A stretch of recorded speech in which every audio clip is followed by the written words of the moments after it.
Vamos a ver 4 ejercicios,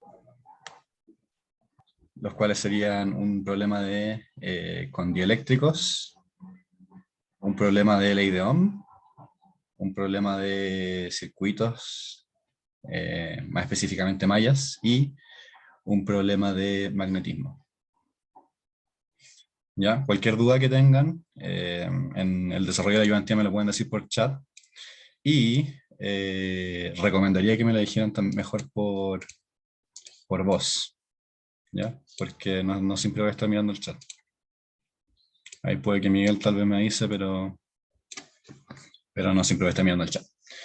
Ya. Entonces, lo primero vamos a hacer un repaso de las fórmulas útiles.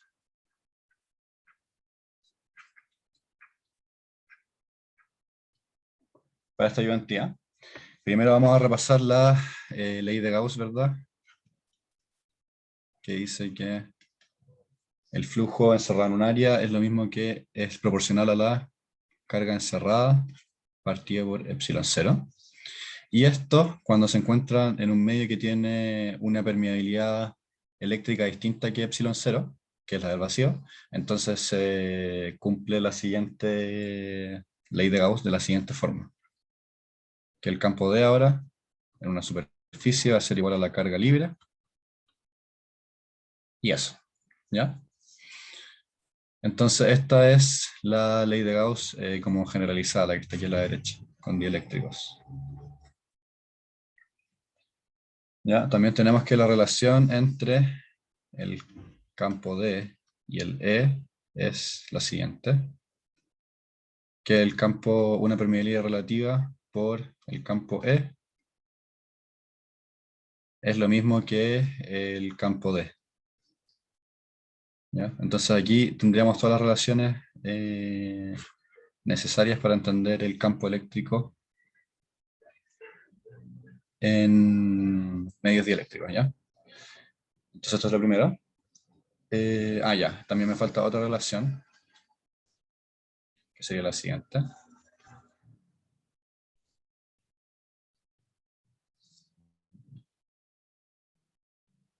Sería el campo D es igual a epsilon 0 por el campo más el vector P de polarización.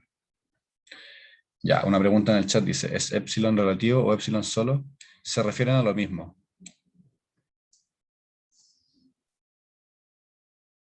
Se refieren a lo mismo. La aplicación lo más formal es que sea epsilon solo, en verdad. Ya.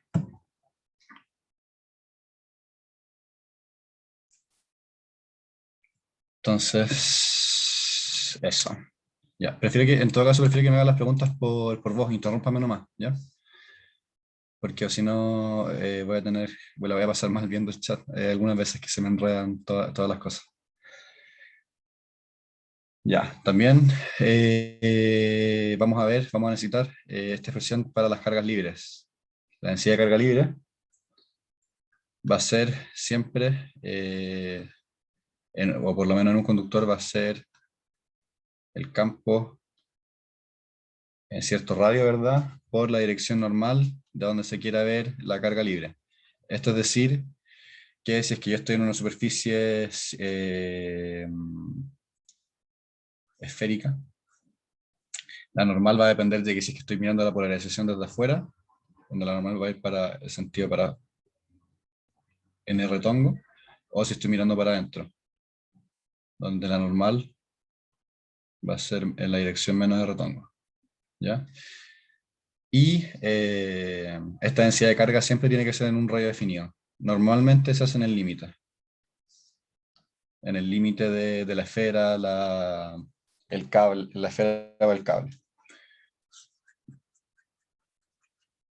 Otra fórmula que va a ser útil para esta ayudantía va a ser que la densidad de polarización va a ser el vector de polarización, que normalmente va a depender de R, por el vector normal de la superficie. Aquí la superficie va a ser importante porque como en el dibujo que hice antes, nos va a indicar si es que va a ir en la dirección más de retongo o si es que es para allá o menos de retongo.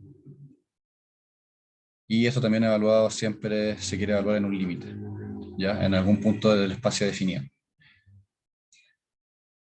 También vamos a tener que la corriente va a ser igual a la doble integral del vector J, que es la densidad de corriente en una superficie.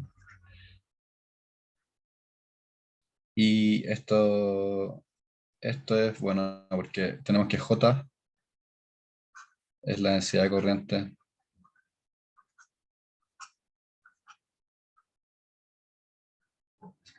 que pasa por una superficie.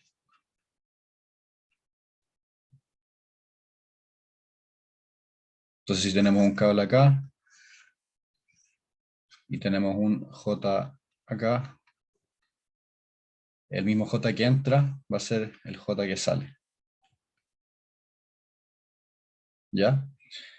Esto se puede formalizar, esta conservación de la corriente se puede formalizar diciendo que el divergente de J va a ser igual a 0. ¿Ya? Esto significa esta expresión, que las cargas que entran van a ser iguales a las que salen. Esto es que el divergente de J es igual a 0, ¿ya? Entonces, vamos a seguir con el repaso de ecuaciones. Y vamos a tener ahora una expresión para la resistencia, que es lo mismo que el largo de un material partido en su conductividad por A. Aquí nos referimos a esto como conductividad.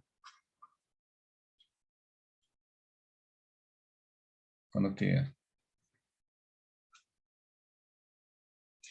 También tenemos que la ley de Ohm va a ser igual a B por R por I, ¿verdad? Y esto es como bien conocido, pero la ley de Ohm también puede tener otra forma. Si es que yo, si es que yo diferencio cada uno de esos términos, o sea, diferencia muy entre comillas, porque legalmente no se hace así, pero si es que yo diferenciara el campo B, sería, perdón, si es que yo diferenciara B, sería el campo E. Si es que yo diferenciara R, y esto es una conversión igual bastante trucha, pero es una forma de entenderlo, si es que yo diferenciara R me da la resistividad, y la corriente me da entonces el vector J, de densidad de corriente. Entonces, esta es una forma de entender, de pasar de aquí a acá. Y entonces, como ahora esto se despeja de la siguiente forma. Tengo el campo E por 1 dividido en ρ, que ρ es la resistividad.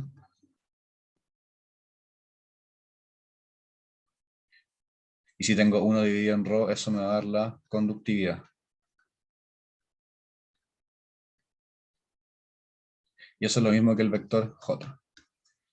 ¿Ya? Entonces, esto se puede escribir de la siguiente forma, que el campo E por la conductividad del material es lo mismo que el vector de densidad de corriente. Esto es la ley de Ohm expresada de otra forma. ¿Ya? Y por último, entrando ya a magnetismo, si es que voy muy rápido también me tienen que decir. Llegando ya a magnetismo, las expresiones que vamos a ocupar va a ser la ley de Gauss, donde la integral de línea del campo magnético es lo mismo que la permeabilidad magnética U sub 0 por la corriente que está encerrada. Y esto es un análogo a la ley de... Esta es la ley de Ampère. Es un análogo a la ley de Gauss. Esta es la ley de Ampère. Ampère con tilde al revés, ¿verdad? Es análogo a la ley de Gauss. Nos va a permitir encontrar fácilmente el campo magnético para distribuciones simples de carga, distribuciones, perdón, simples de corriente, ya sean cables infinitos o, bueno, en su mayoría cables infinitos. También vamos a tener planos infinitos y creo que esferas no es posible, pero sí vamos a tener cables coaxiales también que se puede calcular. También vamos a tener la fuerza de Lorentz, que en su forma diferencial es la siguiente. Va a ser la corriente por un dl cruz B. Y también tenemos otra ley, la ley de Biot-Savart, si es que no me equivoco, que nos va a permitir definir el campo de otra forma, que va a ser U sub 0 partido en 4pi r cuadrado por la corriente por D sub L cruz R tongo. Ya, esas van a ser todas las ecuaciones que vamos a necesitar, por lo menos para la ayudantía. Se me pudieron haber pasado algunas que tal vez entren para la prueba, pero esto debería ser lo principal que deberían tener en cuenta, ¿ya? Entonces ahora vamos a ver el primer ejercicio de la ayudantía, que dice lo siguiente. Dice, una esfera conductora de radio R flota hasta la mitad en un medio dieléctrico de permitividad eléctrica epsilon sub 1. La región sobre la esfera es un gas de permitividad eléctrica E sub 2. Dice, la esfera está cargada con una carga igual a Q. Ya, lo primero que hay que notar en este ejercicio es que tenemos una esfera que es conductora. ¿Ya? Entonces, cuando nosotros tenemos una esfera conductora, tenemos que todas las, a pesar de que es una esfera, adentro no van a haber distribuciones de carga. Aquí adentro no van a haber como un diferencial de Q cargas en el volumen, ¿ya? Va a haber que todas las cargas se van a concentrar afuera. Todas las cargas van a estar concentradas aquí afuera, en toda su superficie. Recordar que esta es una esfera conductora. Ya, entonces nos dicen, en la letra número A nos dicen calcular el campo eléctrico en todo el espacio. La letra número B dice calcular la densidad de carga libre superficial en la esfera conductora y la densidad superficial de carga de polarización de ambos medios dieléctricos en la interfaz con la esfera. Y la letra número C dice si el medio en el cual flota la esfera es igual a epsilon 1,79 por epsilon 0 y el gas que hay sobre ella es aire, o sea que epsilon 2 es igual a epsilon sub 0, obtenga la relación entre la carga total de polarización en la interfaz con la esfera y la carga libre de la esfera. ¿Qué signo tiene la carga neta sobre la esfera? Ya, entonces lo primero que hay que hacer es calcular el campo eléctrico en todo el espacio. ¿Ya? Entonces vamos a poner aquí problema 1. Letra A. Ya, entonces para plantear este ejercicio hay que ocupar, si es que no hubieran medios, primero imaginemos el problema como que no hubieran problema, no hubieran medios, no hubieran dos medios con permitividades distintas. Si es que solo tuviéramos permitividad E sub 0 en todo el espacio por afuera. Y tuviéramos una esfera conductora, ¿cómo sería esto? ¿Qué ley se ocuparía?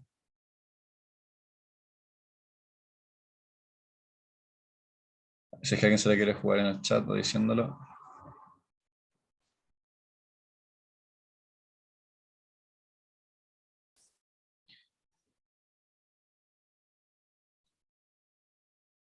Gauss, perfecto. Sí, se ocuparía Gauss. Se ocuparía Gauss y así tenemos que el campo E por una superficie A es lo mismo que la carga encerrada dividido en epsilon sub 0. Y tenemos que, y sería E por 4pi r cuadrado, ¿verdad? Porque esto es la superficie de una esfera, es igual a la carga encerrada, que es Q, partido en epsilon sub 0. Y así tenemos el campo en todo el espacio. Perdón, este es el campo para R cuando está afuera de la esfera. ¿Por qué? Porque cuando estamos adentro, cuando R es menor que el radio de la esfera, la carga encerrada es igual a 0. ¿Ya? Entonces, si es que no hubieran distintos medios dieléctricos afuera, sería de esta forma, ¿verdad? Simplemente ocupando Gauss. También tenemos que recordar que los campos eléctricos obedecen a la ley de superposición. ¿Ya? Eh, Javier pregunta, ¿sería R mayor igual que R? Sí.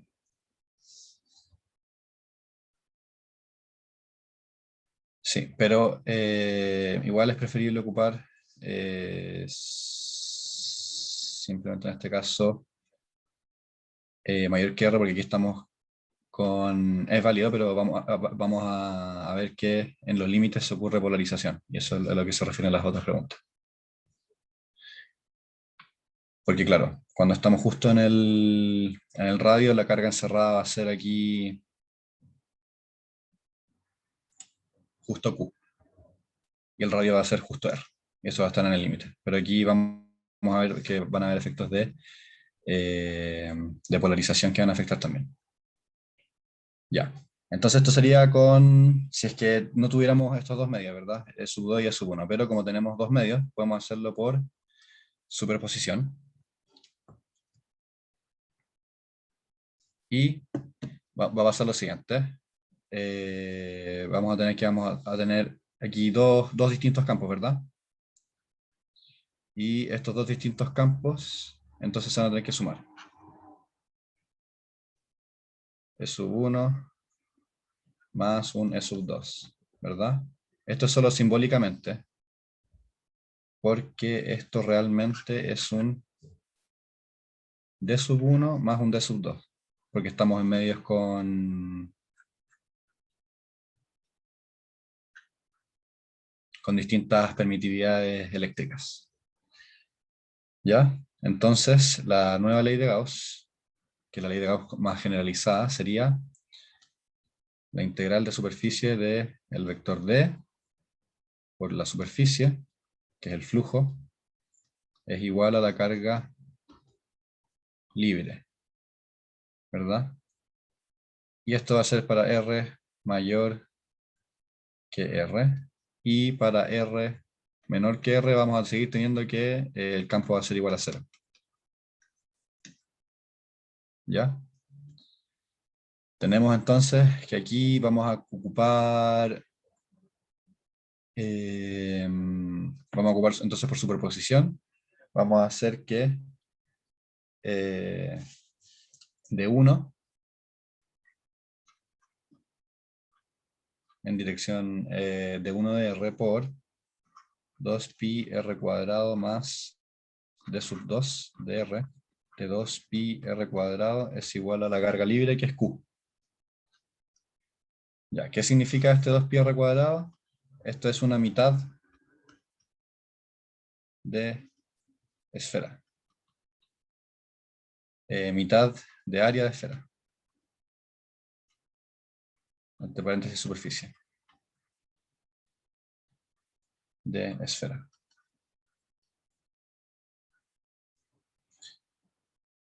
Y aquí se completa la esfera con esta otra mitad. Y eso va a ser lo mismo que la carga Q. Esto se cumple simplemente por superposición, ¿ya?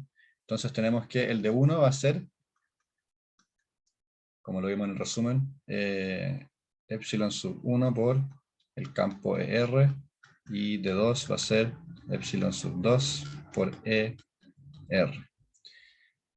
Entonces, ocupando estas expresiones, y podemos reemplazar arriba, que va a ser epsilon sub 1 por E de R por 2pi R cuadrado más epsilon sub 2 E de R por 2pi R cuadrado es igual a la carga libre, que es Q. Y después simplemente aquí despejamos el campo eléctrico, que ahora nos quedó sin depender de cosas distintas. O sea, obviamente está ligado a E sub 1 y epsilon sub 1 y epsilon sub 2. Entonces aquí vamos a resolver simplemente E de R. Esto es Q dividido en 2pi radio al cuadrado, epsilon sub 1 más epsilon sub 2 en R tongo.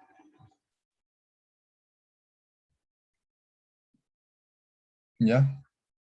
Entonces esto es la letra A. ¿Alguna duda con este ejercicio? Con este inciso del ejercicio número 1, del problema número 1.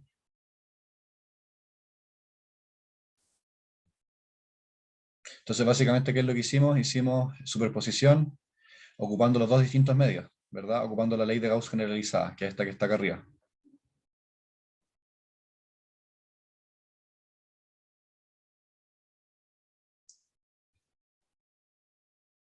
¿Cómo se sabe que Q es la carga libre?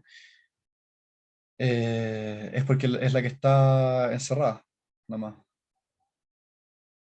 Es otra forma eh,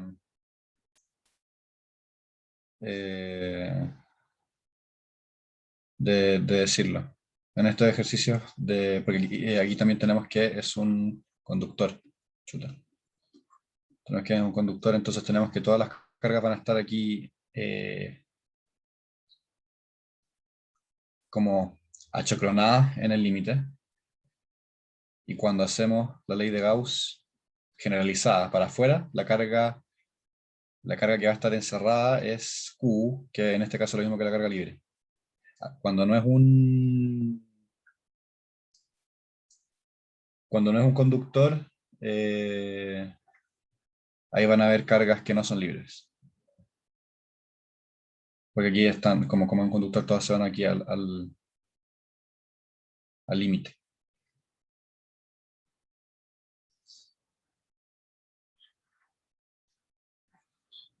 Ya, entonces este es el problema A.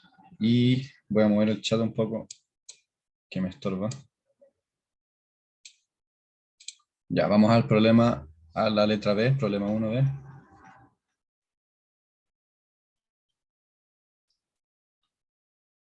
Y el problema 1 dice, calcula la densidad de carga libre superficial en la esfera conductora y la densidad superficial de carga de polarización de ambos medios dieléctricos en la interfaz con la esfera. Ya, entonces vamos a tener que recordar entonces las fórmulas para la carga libre.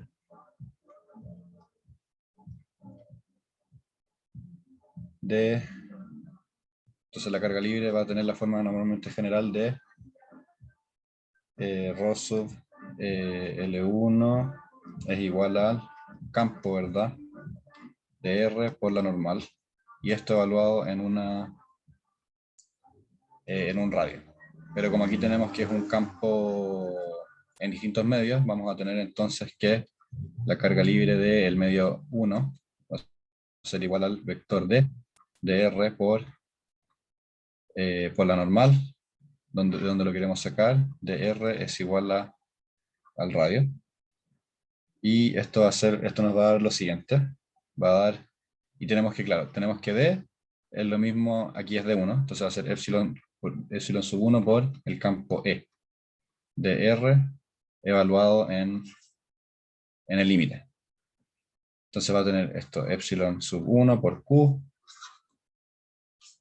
partido en 2 pi R grande cuadrado de epsilon sub 1 más epsilon sub 2 por R tongo y aquí de nuevo R tongo.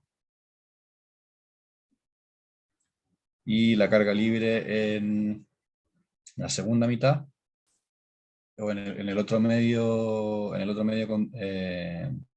con distinta permitividad, va a ser la densidad sub 2, la densidad de carga sub 2, por el vector de sub 2 de R en hoy. Ahí veo que alguien está levantando la mano y creo que tengo un chat.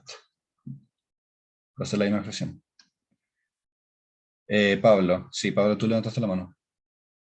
Sí, tengo una pregunta. Es que si la fórmula para la carga libre era el campo por su normal, ¿cómo puedes llegar y pasarla al vector de desplazamiento por la normal?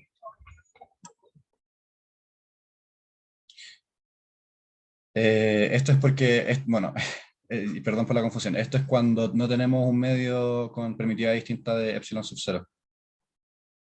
Entonces, como tenemos aquí un medio con permeabilidad eléctrica, que es una permeabilidad distinta de epsilon sub 0, vamos a ocupar el vector D, que describe el campo. Y ese vector de ahí lo podemos poner, esta sí es la forma general. La segunda es la forma general. Con La epsilon, primera era sola, perdón, la primera era sola cuando no teníamos un medio que tenía permitividad distinta, permeabilidad eléctrica distinta de epsilon sub cero. Esta es la forma más general. Y la cuando primera, tenemos, dime, la primera es con epsilon cero, entonces. sí, la primera es solo cuando estamos en un medio sin permitividad eléctrica distinta. Porque Perfecto. aquí, cuando ocupamos el vector D, normalmente aquí el E sub 1 debería ser igual a 1. Y eso daría que epsilon sub 0 es lo mismo que la permeabilidad relativa del medio. Porque la permeabilidad relativa del medio es epsilon sub 0 por una constante K que nos la dan normalmente.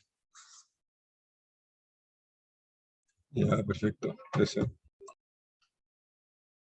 Entonces ese epsilon sería 1. Y van a tener acceso, Javier pregunta, ¿vamos a tener acceso al OneNote? No, sin embargo, van a tener acceso a la solución y a la grabación. Tengo la solución aquí al lado mío, la vamos a subir también. Ya. Entonces, ya. Y para las cargas libres en ROSUL2, vamos a tener análogamente casi lo mismo.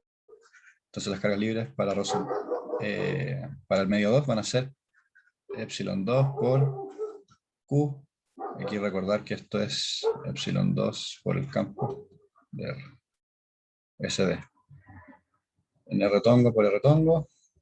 Y tenemos 2pi R cuadrado simplemente de epsilon sub 1 más epsilon sub 2.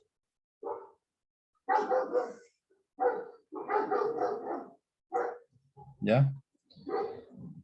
Y aquí tenemos entonces las cargas libres para el hemisferio superior. O perdón, ¿dónde era el epsilon sub 1? El epsilon sub 1 es inferior. Entonces este es el hemisferio para el hemisferio inferior. Inferior. Y aquí es el hemisferio superior. Y si me disculpan un poco, creo que me están llamando. Déjenme, perdón por esto.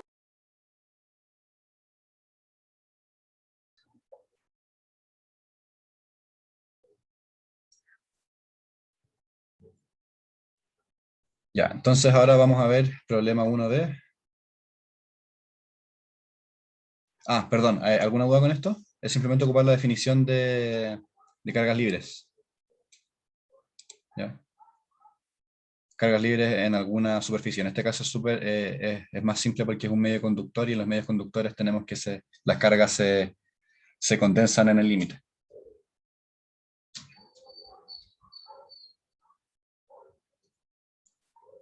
Ya, entonces siguiendo, con el 1B también nos piden, en el 1B también nos piden, voy a cerrar el chat para que después, ahí nomás interrúmpame nomás, si es que tiene más dudas. Tenemos, ay no se cierra, ya ahí sí cerró. Tenemos también que nos piden las cargas de polarización.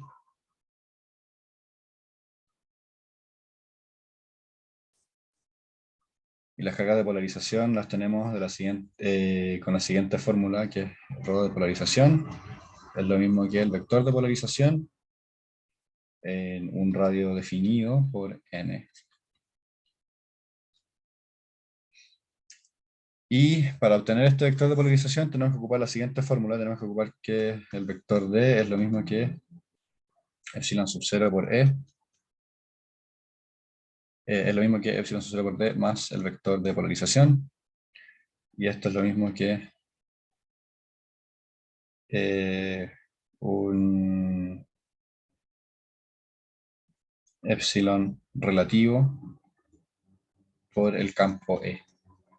Entonces, ocupando este lado de la igualdad, obtenemos que el vector de polarización es lo mismo que el epsilon relativo menos, es lo mismo que el epsilon relativo menos el epsilon sub 0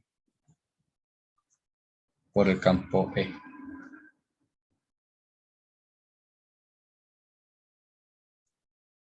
Entonces aquí tenemos el vector de polarización.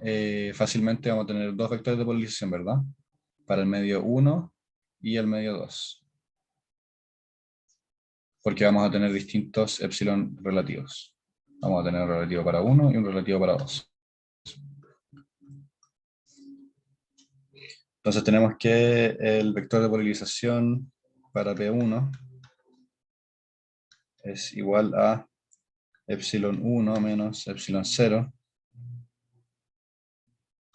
Todo esto por el campo E.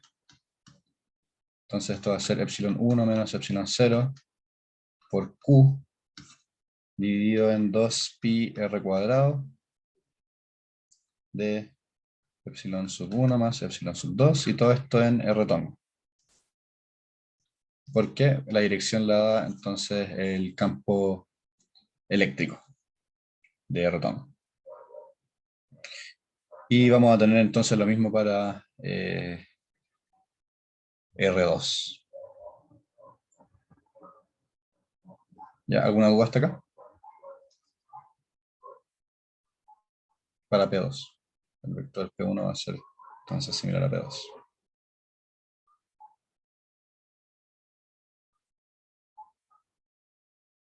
Entonces siguiendo vamos a tener que problema 1b. Tenemos que la carga de polarización va a ser lo mismo que el vector de polarización en un que depende de R por la normal, donde R es igual al radio. Porque aquí nos interesa la polarización. La polarización no está en ningún lado más que no sea en el límite, porque estamos en un conductor, donde las cargas se amontonan en el límite. Entonces podemos tener E sub 1 menos E sub 0 por Q de R tongo, ¿verdad? Es partido en 2pi R cuadrado de epsilon 1 más epsilon 2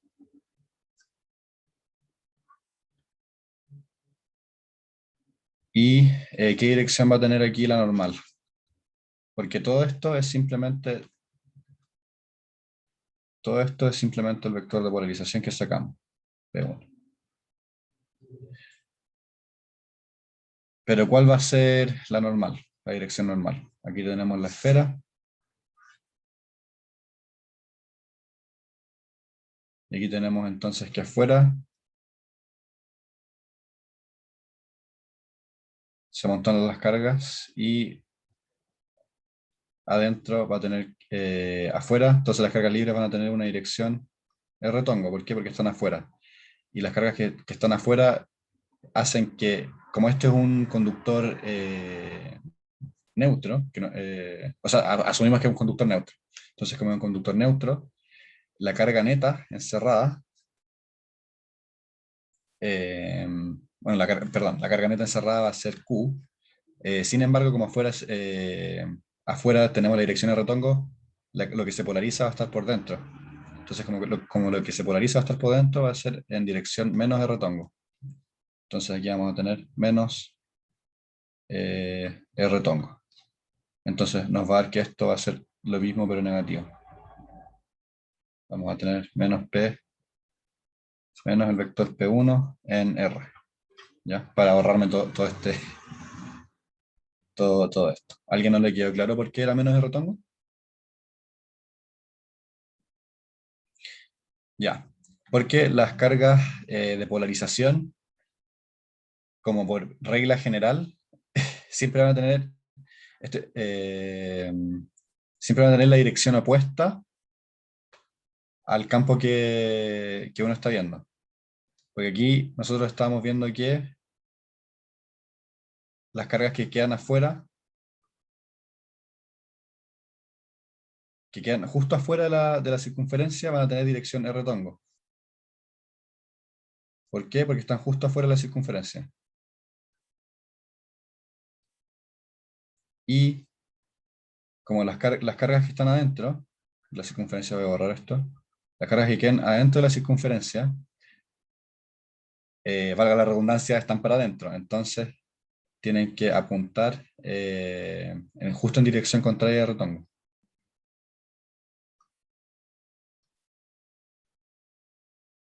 Entonces, en general, la polarización siempre va a tener la dirección opuesta al campo, como regla general. ¿Ya? Esto es solo si tenemos, en todo caso, aquí un medio, si tenemos una esfera. Aquí si tenemos como una superposición de esferas, ahí tendríamos que ir viendo ya caso a caso. No sé si te quedó más claro, María. Cuando solo tenemos un medio, como regla siempre va a tener la dirección opuesta.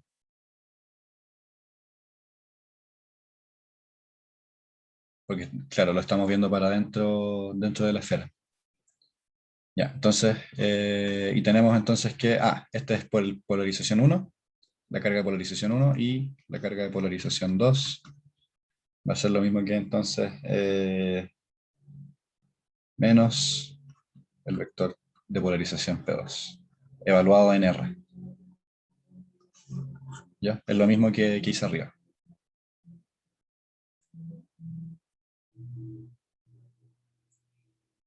Si es que tienen dudas, me pueden decir. Acabo de cerrar el chat, pero me los pueden decir. Que el chat me molesta bastante, entonces lo tengo que cerrar. Entonces ahora vamos a ir al problema 1C. Y el problema 1C es el más directo, nos dice lo siguiente, nos dice si en el medio en el cual flota la esfera es agua, que tiene epsilon sub 1, este valor, y el gas que sobre ella es aire, donde epsilon sub 2 es lo mismo que el del vacío, para obtener una aproximación, obtenga la relación entre la carga total de polarización en la interfaz con la esfera y la carga libre de la esfera. ¿Qué signo tiene la carga neta sobre la esfera? Ya, entonces, para hacer esto, tenemos que obtener nos piden la carga total de polarización con la carga libre de la esfera. Entonces tenemos que la carga total o la carga neta total, puse neta, va a ser igual a Q más la carga que se indució por la polarización. Porque la carga de polarización es inducida. ¿Ya? Entonces, ¿cómo calculamos la carga de polarización? Simplemente sumando las densidades de polarización P sub 1 más P sub 2. Esto se puede hacer gracias a superposición.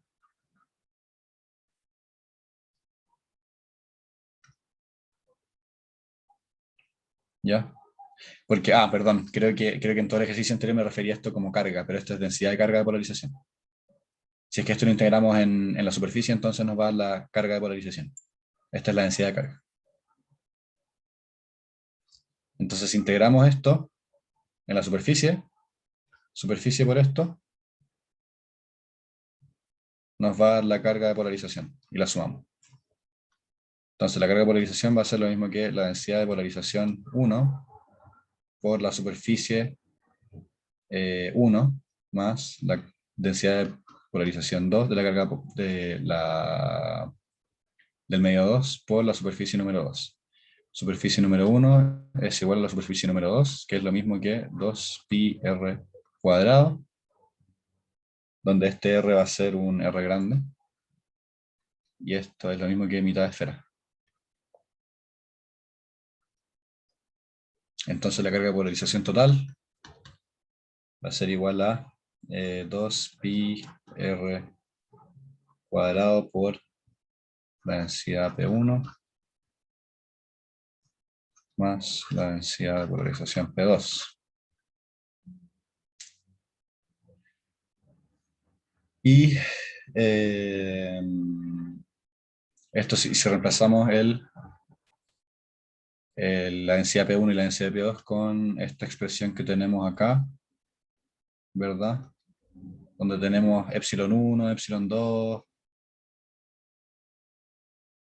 y todas esas cosas. Tenemos aquí el epsilon 1, epsilon sub 0, Q y todas variables conocidas, ¿ya? Y entonces, se anula aquí este factor que tenemos por 2πr cuadrado. Entonces, nos van a quedar algo que no depende de 2πr cuadrado, sino que va a quedar que QP es lo mismo que menos epsilon sub 1 más epsilon sub 2 menos el doble de epsilon sub 0 dividido en epsilon sub 1 más epsilon sub 2 y todo esto por la carga. Y si ocupamos que epsilon sub 1 es igual a 79, epsilon sub 0 y epsilon sub 2 es lo mismo que epsilon sub 0, tenemos entonces que la carga de polarización P dividida en Q, y todo esto el valor absoluto va a ser igual a 39 dividido en 40.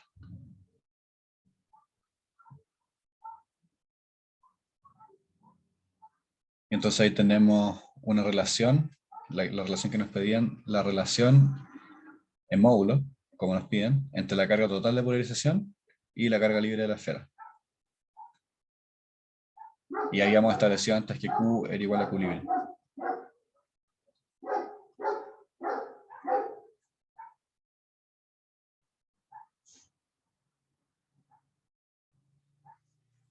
¿Ya? ¿Alguna duda entre esto? ¿En esto?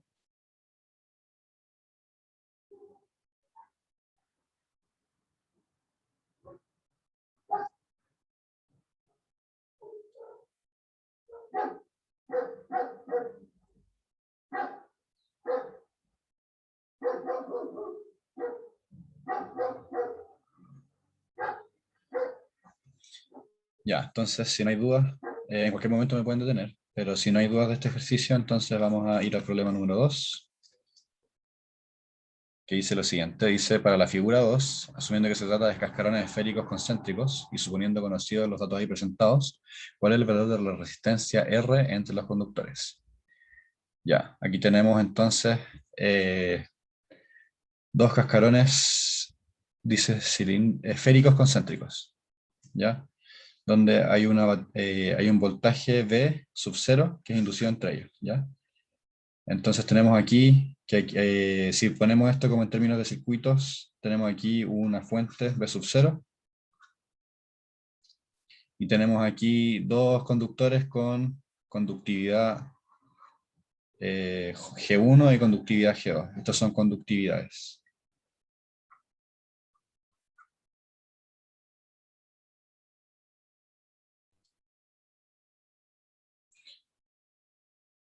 ¿Ya? Y en el enunciado entonces nos piden calcular cuál es el valor de resistencia entre los conductores. ¿Ya? Entonces primero, para expresar un poco mejor este problema, lo voy a hacer como en un dibujo, en un diagrama de circuitos, y tenemos lo siguiente. Tenemos que esta va a ser una resistencia 1 y esta va a ser una resistencia 2, que están conectadas en serie. Y esta resistencia 1 tiene la conductividad ρ1 y esta resistencia 2 tiene la conductividad ρ2. ¿Alguna duda con respecto a esto? Sobre cómo pasé desde este dibujo de acá a este dibujo de acá de circuitos.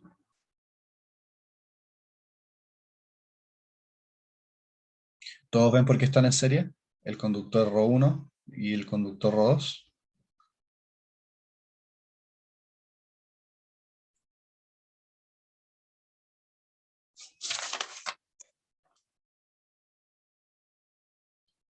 Ahí llegó, ya. Ya, no, aquí me dicen no, no. Ya.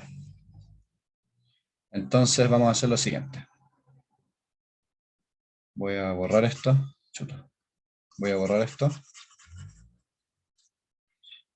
Y voy a hacer el caminito que sigue la corriente, ¿ya? Este es el caminito que sigue la corriente. Entonces por aquí, este cable no toca ninguna de estas dos partes, ¿verdad? Y entra aquí al tiro adentro de la circunferencia. Entonces ahora todo esto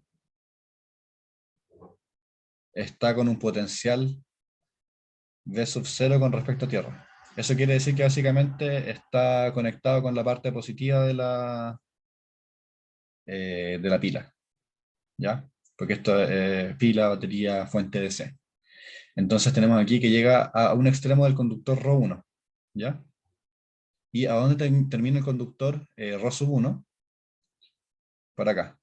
Aquí termina el conductor ρ sub 1. Entonces, si es que solo tuviéramos esto, todo esto sería un resistor. Entonces tendríamos algo de este estilo, más o menos V sub 0, donde aquí está el resistor que tiene conductancia ρ sub 1. ¿Ven esto? ¿Hasta ahora ven esto?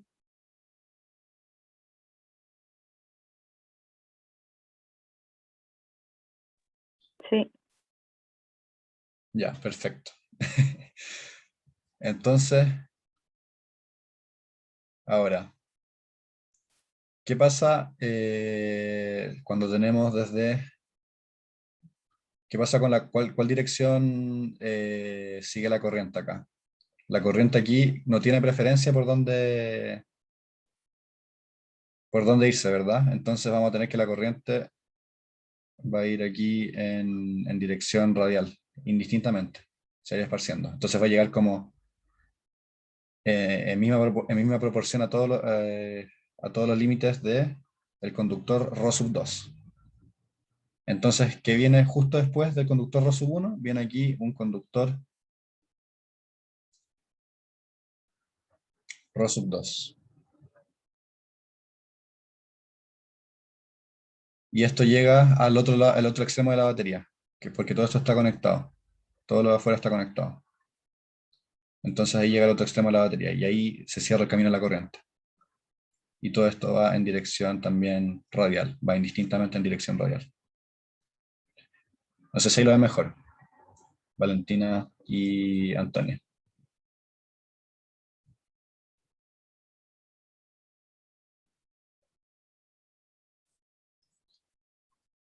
Ya, perfecto. Entonces ahora vamos a... ya, ¿qué es lo que es necesario para resolver este ejercicio? Vamos a tener que ocupar las siguientes fórmulas. Primero vamos a lo que queremos llegar a obtener la resistencia, ¿verdad? Y la resistencia es igual al potencial aplicado que nos lo dan, que aquí es V sub 0, dividido en la corriente. ¿Ya? Y tenemos que la corriente va a venir dada por la integral de J en una superficie. ¿Ya? Pero esta relación no es suficiente por sí sola, porque también aquí lo único que podemos nosotros rescatar es que tenemos un campo que está aplicado aquí, ¿verdad? Desde...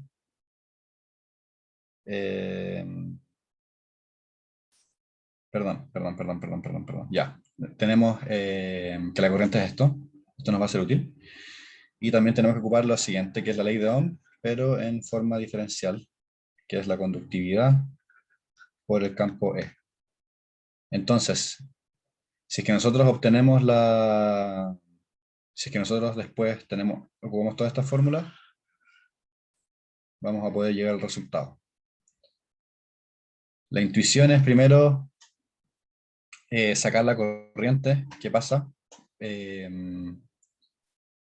con conductividades ρ1 y ρ2, por eso nos dan las conductividades. La conductividad, perdón, esto no es ρ1 y ρ2, esto es como G1 y G2. Ahí nos dan G1 y G2.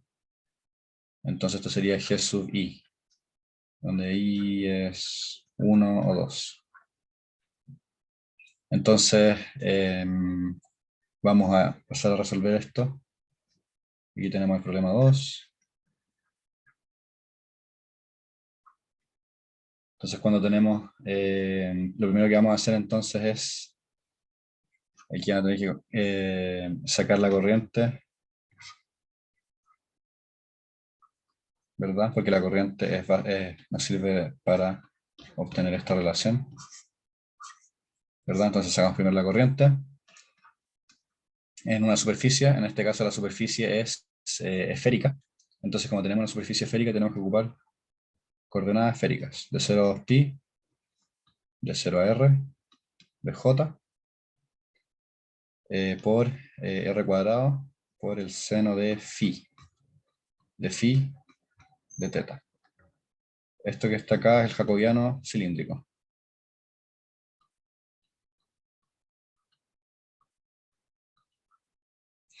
Entonces, si es que realizamos esta integral, acá nos va a dar lo siguiente, una integral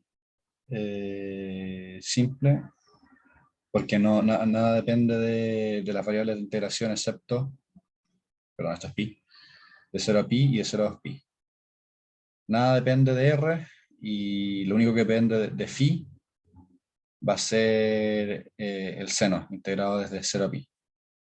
Entonces esto nos da lo siguiente, nos va a dar 4pi j, que depende de r, por r cuadrado.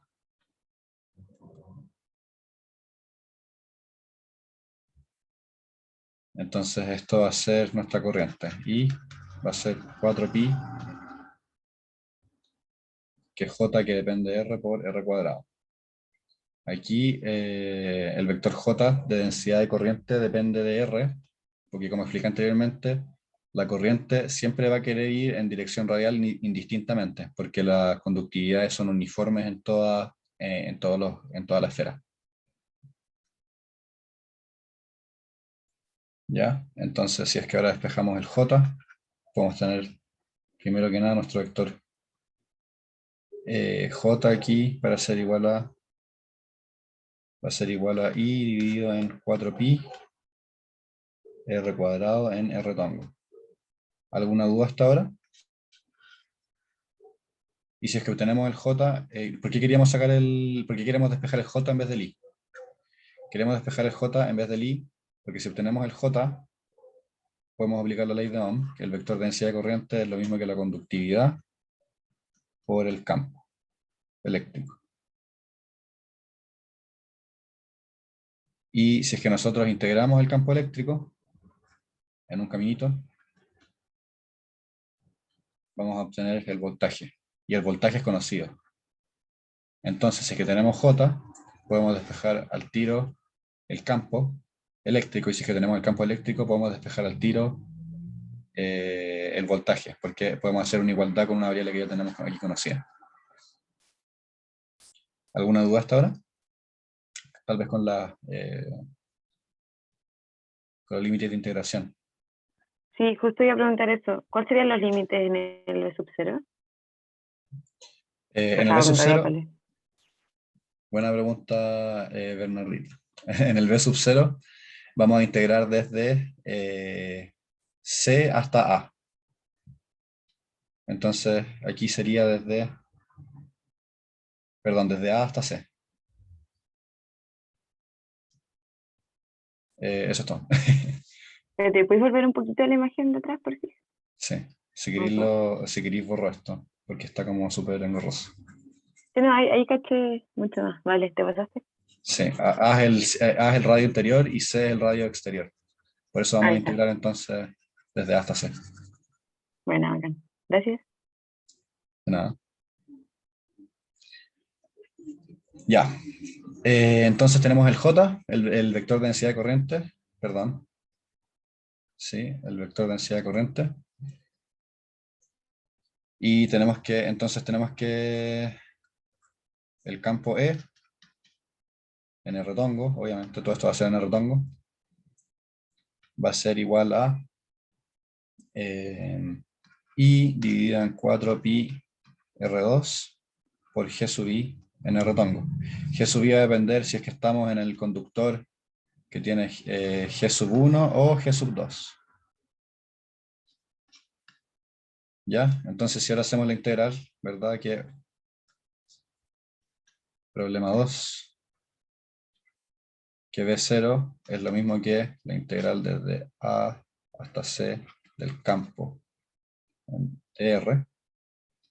Es lo mismo que hacer una integral desde A hasta B del campo E1 en el retongo, perdón, DR, más la integral desde B hasta C de E2 en DR. La única diferencia entre E1 y E2 es que tienen distintas conductividades. ¿Algún problema con este planteamiento? Porque todo lo demás que voy a hacer es álgebra. E1 aquí lo voy a expresar al tiro. Por mientras me pueden hacer algunas consultas que tengan, si es que tienen. La corriente dividida en 4pi r cuadrado por g sub 1 de r más la integral desde b hasta c de i partida en 4pi r cuadrado g sub 2 de r. Y esto va a ser el potencial que está aplicado, que se supone que es conocido. Es un valor que nosotros podemos asumir que es conocido, b sub 0.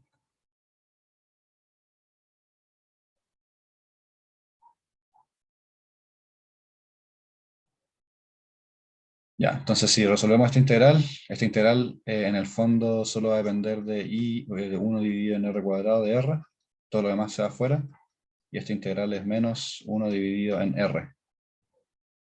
Ya, que algunos ayudantes me han comentado de que estas integrales algunas personas no las pueden resolver, así que igual es importante revisar los cálculos básicos. ¿Saben por qué esta integral da esto, verdad? Más c aquí, porque lo estoy resolviendo de forma general. ¿Todos saben por qué da esto? Ya, perfecto. Ya, que algunos ayudantes me han comentado que tenían como una preocupación por eso. Esta es una ecuación, esta es una integral que siempre que aparece bien constantemente. Ya, entonces el voltaje va a ser lo mismo que I dividido aquí en 4pi g sub 1 por 1 dividido en A menos 1 dividido en B. Más I partido en 4pi g sub 2 de 1 dividido en B menos 1 dividido en C. Y aquí puedo factorizar por I, ¿verdad? Si es que yo factorizo por I, entonces me queda aquí un 1 arriba. Y aquí me queda todo esto por I. ¿Y qué pasa si yo aquí la corriente la paso para acá abajo dividiendo? Si es que yo tengo un B sub 0 dividido en I. ¿Qué es eso? Esto es ley de Kirchhoff. Ley de Kirchhoff de la forma resistencia. Claro, B sub 0 dividido en I es la resistencia. Entonces solo tengo que pasar este dividiendo y me queda el valor de la resistencia. Y me va a quedar que entonces el valor de la resistencia es 1 dividido en 4pi g sub 1 por 1 partido en A menos 1 partido en B más 1 dividido en 4pi g sub 2 de 1 dividido en B menos 1 dividido en C. ¿Ya? Y este entonces es el valor de la resistencia que queríamos encontrar.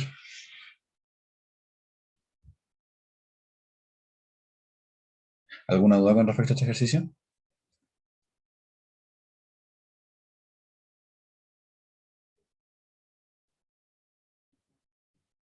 Ya, otra pregunta entonces. Aquí, cuánto estamos suponiendo que vale el divergente de la densidad de corriente?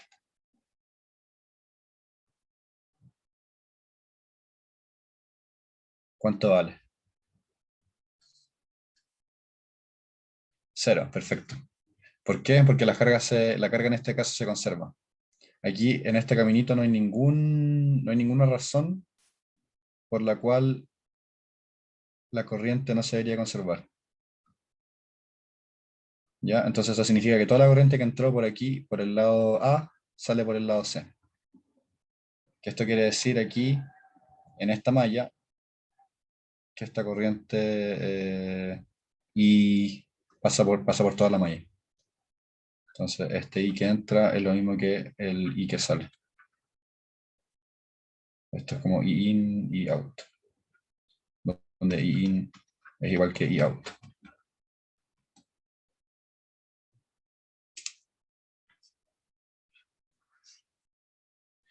Ya.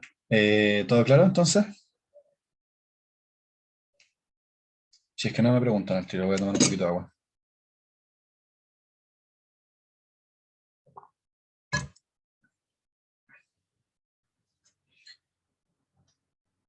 Ya, voy a seguir entonces con el siguiente ejercicio, el problema 3, que este ya es un problema de mallas, que a todos les gustan las mallas, es lo más simple que se puede resolver.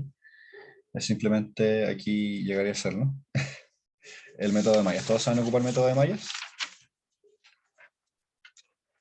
O si no, para explicarlo.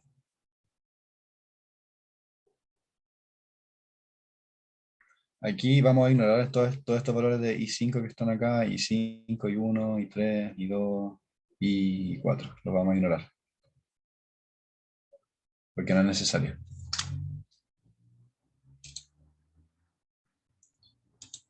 Ya, lo explico entonces.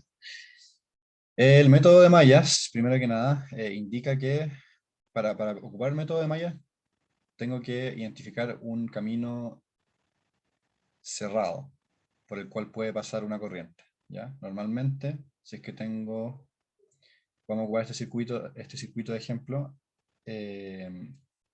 voy a encerrar en rojo lo que son las mallas. ¿Ya? Son caminos cerrados. Aquí hay una malla.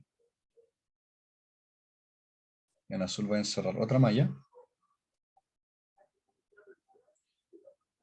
Y en verde voy a encerrar otra malla. ¿Ya? Y dentro de estas mallas, lo que nosotros podemos hacer, dentro de estas mallas, lo que siempre se cumple es que la suma de voltajes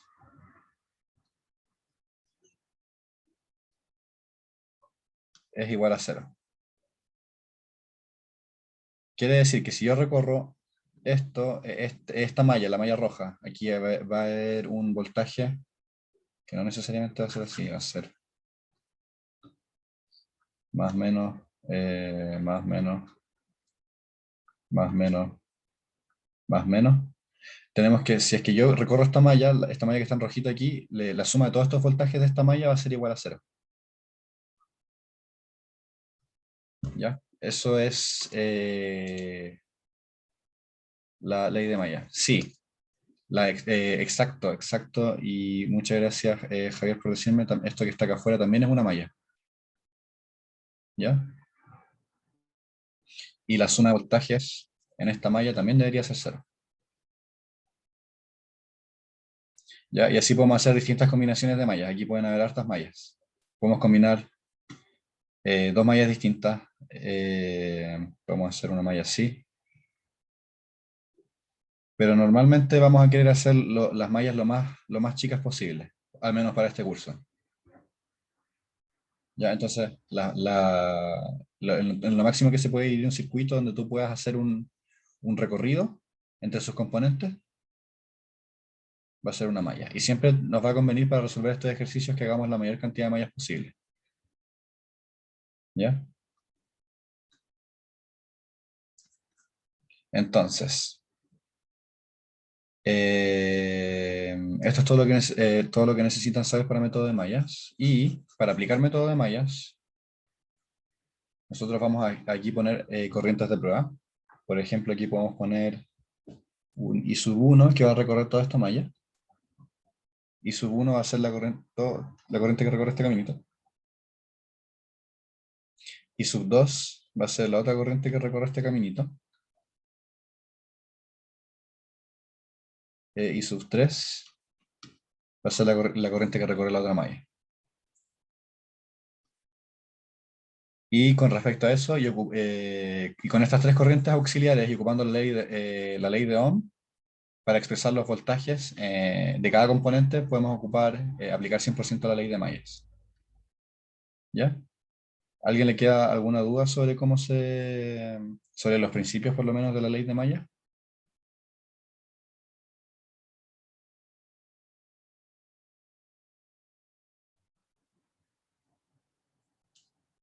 Ya, entonces ahora voy a dibujar, o mejor no voy a dibujar, voy a borrar esto. Voy a ver si me resulta. De aquí un recorte y lo tiro acá al tiro. Perfecto. Ya, entonces tenemos aquí lo siguiente. Tenemos aquí que va a ser I1, I2, I3. Aquí nosotros vamos a ignorar por mientras todas estas corrientes que nos ponen en el dibujo, porque aquí tenemos I1, I3, I2, I4, I5, pero eso no nos va a interesar. Ya, entonces, vamos a tener aquí, tenemos 3 mallas. Entonces, para la malla 1, siempre se va a cumplir lo siguiente. La malla 1 se relaciona a I1. Entonces vamos a tener lo siguiente. Siempre que tenemos resistencias, vamos a poner todo a la izquierda. Hay gente que lo pone ciertas cosas a la derecha y ciertas cosas a la izquierda. Pero para hacer esto lo más mecánico posible, podemos poner todo a la izquierda y que cada resistencia sea una caída de voltaje. ¿Qué significa que sea una caída de voltaje? Que va a tener un signo negativo. ¿Ya? Entonces, ¿qué vamos a tener?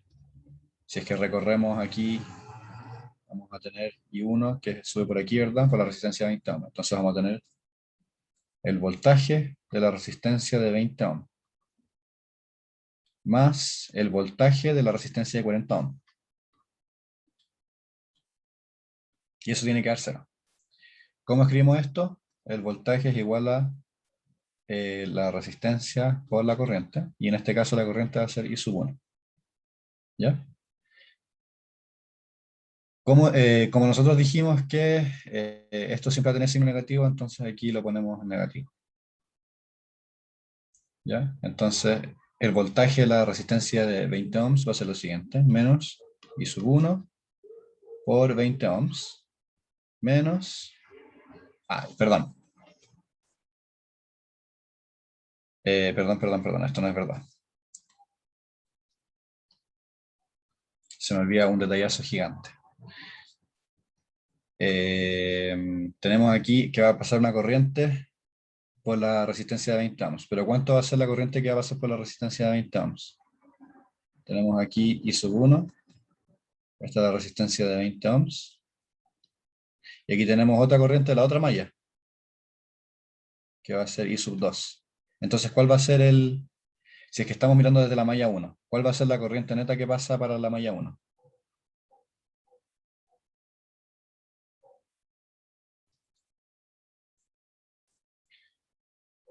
I2 menos I1.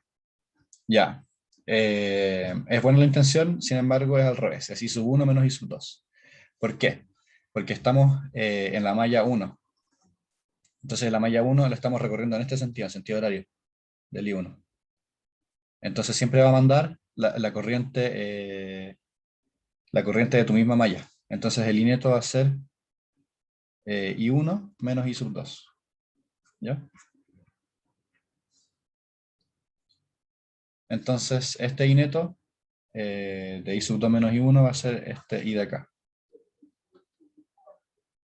¿Ya? Entonces, ahora habiendo visto esto, tenemos que va a ser menos 20 ohms por paréntesis I1 menos I2. Menos, ¿y cuál va a ser la corriente que pasa por la resistencia de 40 ohms en la malla 1? ¿Cuánto va a ser?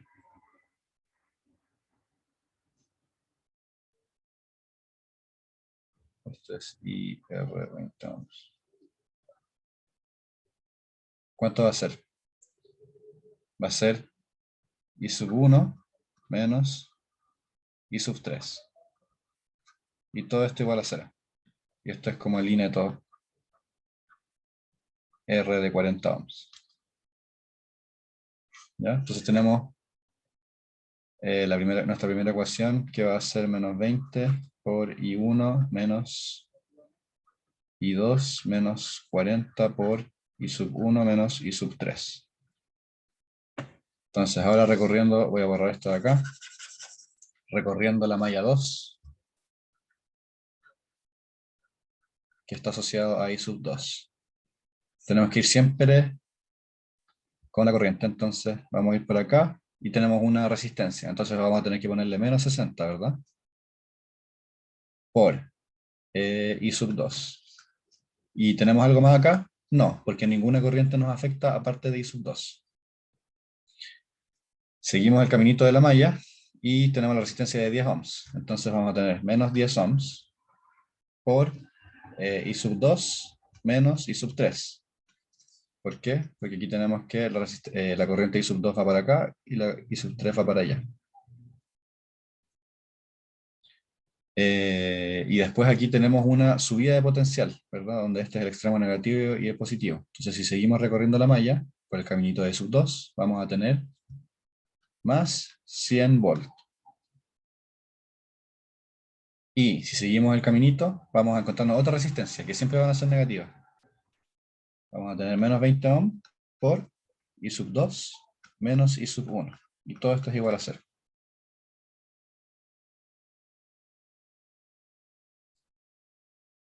Ya. ¿Alguna duda con la malla número 2 o la malla número 1?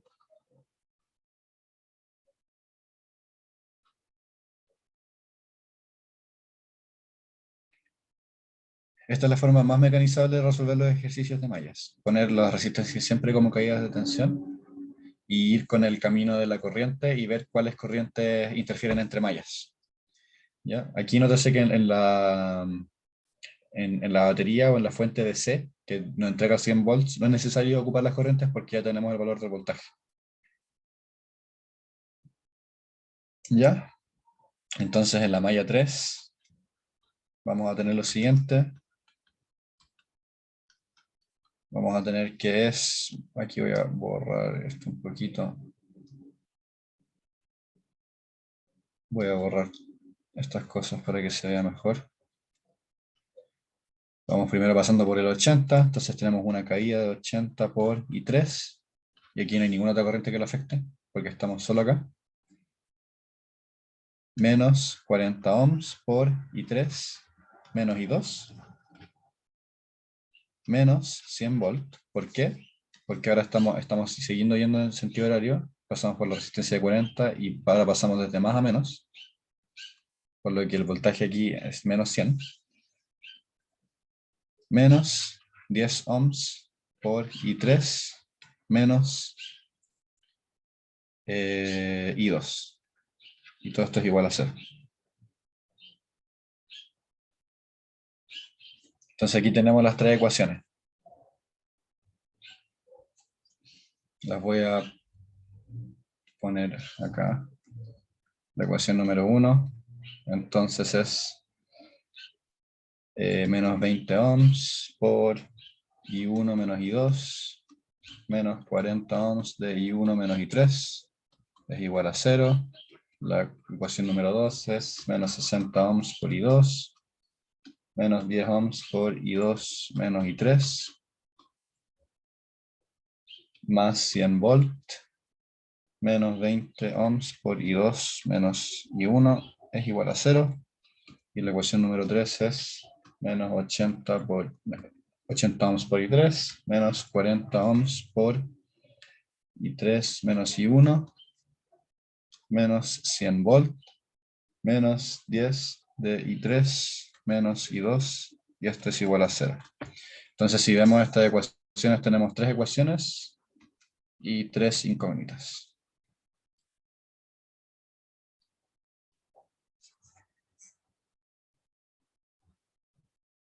Entonces, podemos resolver el sistema de ecuaciones. Y resolviendo tenemos que I1... antes de... Bueno, ahora voy a copiar los resultados de cuánto da, pero por mientras pueden preguntarme dudas en el planteamiento de las ecuaciones.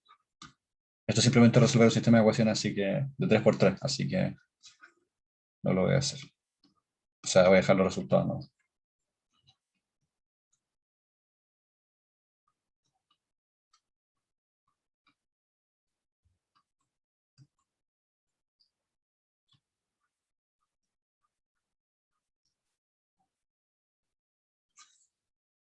Ya, no queda ninguna duda con respecto a cómo hice el ejercicio.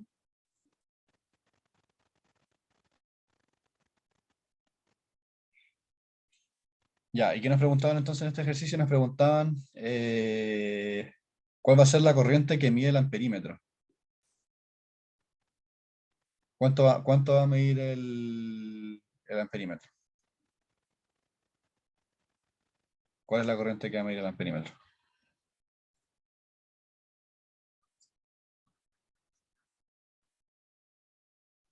Y 3, ¿no?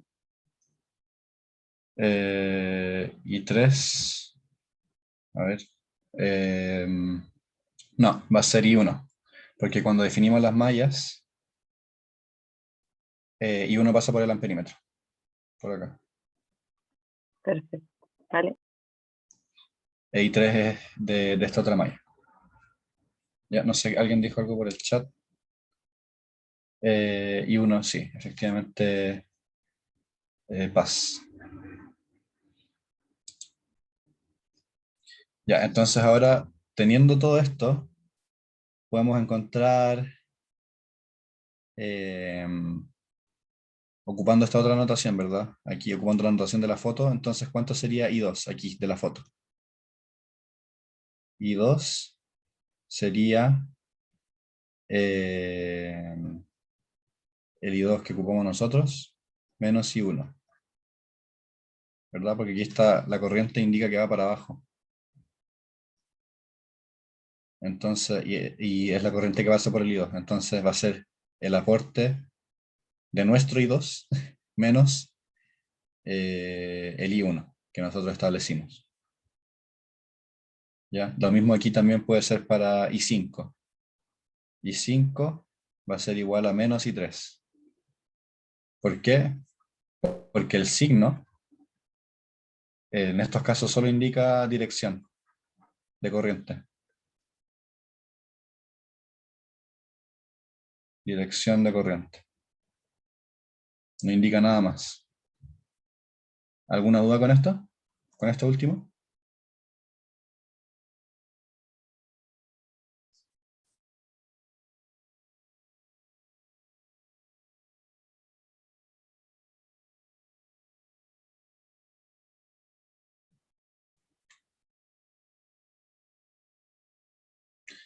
La I con la I4 serían iguales, como lo definimos aquí, sí, sería I2.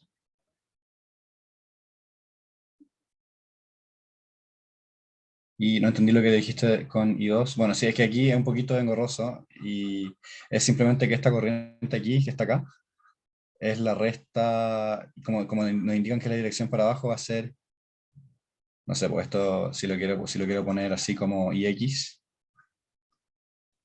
vamos a tener que IX es lo mismo que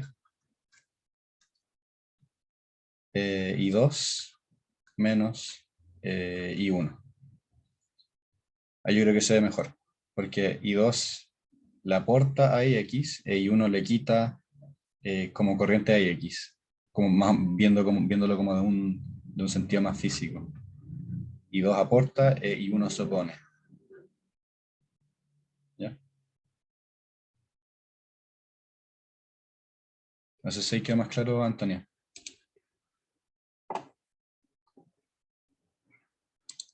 Ya, entonces aquí cuando nos dan negativo, estos valores que nos dan negativo significa que simplemente I1 en verdad no fue no iba en sentido horario, sino que iba en sentido antihorario. Y 3 también es negativo, entonces y 3 no iba en sentido horario, sino que en sentido antihorario.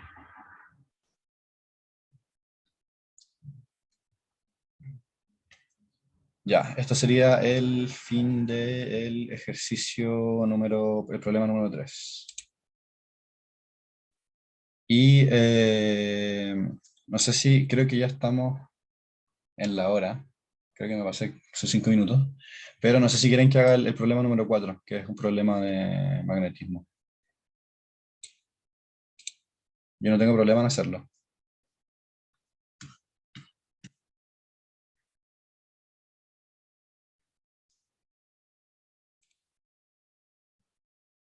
¿Sí? Ya, perfecto, entonces lo hago. Ya, los problemas de magnetismo suelen ser los que confunden más. Y recuerdo que también el magnetismo me costó mucho más que todas las otras materias de este ramo, ¿ya? Entonces vamos a leer el enunciado, dice lo siguiente: dos cables pegados al piso transportan una corriente I1 e I2. Un tercer cable hila en el espacio transporta una corriente I3.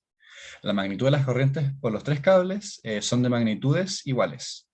Y los tres cables son conductores muy largos y su masa por unidad de largo es ρ. Aquí notar que es masa y no conductividad, es masa y largo ρ. Supongo que el piso no afecta a los cálculos. Ya. Entonces lo que dice es lo siguiente: se busca suspender el tercer cable a una altura h del piso a partir de las fuerzas magnéticas de los otros dos. ¿Ya?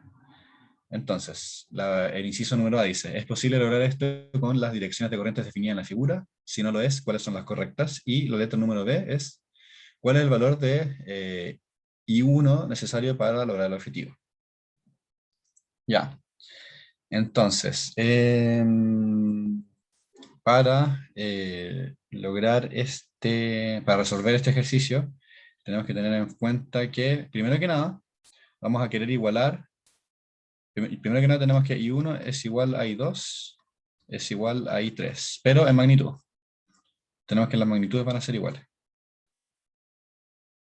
¿Ya? Eso es lo primero. Entonces, aquí podemos ver que, perdón, nuestro objetivo para este ejercicio va a ser hacer que la fuerza magnética sea igual en magnitud a la fuerza de gravedad. Iguales en magnitudes y en distintas direcciones. Es decir, que si la fuerza de gravedad está en z tongo, la fuerza magnética, que le voy a poner fuerza m de magnética, tiene que estar en menos z tongo, que quiere decir que lo tiene que empujar para arriba. Ya, entonces, ¿cómo logramos que la fuerza magnética esté en menos z tongo?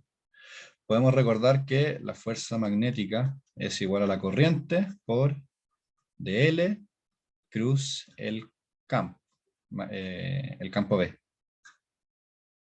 ¿Ya? Entonces tenemos que el dl va a estar asociado siempre a, nosotros siempre podemos asociar el dl a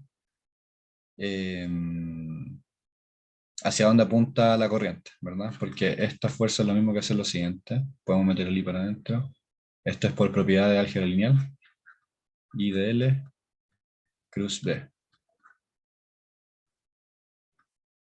¿Ya?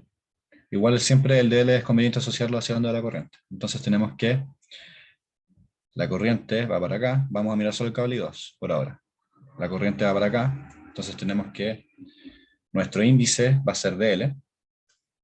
Y queremos que nuestro dedo gordo apunte hacia arriba. Entonces tenemos aquí nuestro DL. Y nuestro dedo gordo queremos que apunte acá en Z, ¿verdad? F magnético queremos que sea en Z, tongo. Ah, perdón. Aquí esto es más Z y esto es menos Z.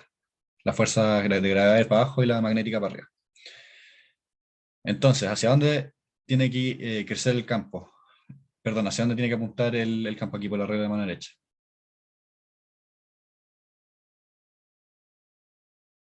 ¿Cuál es la única opción que nos queda? Que aquí el campo B que esté para acá, ¿verdad?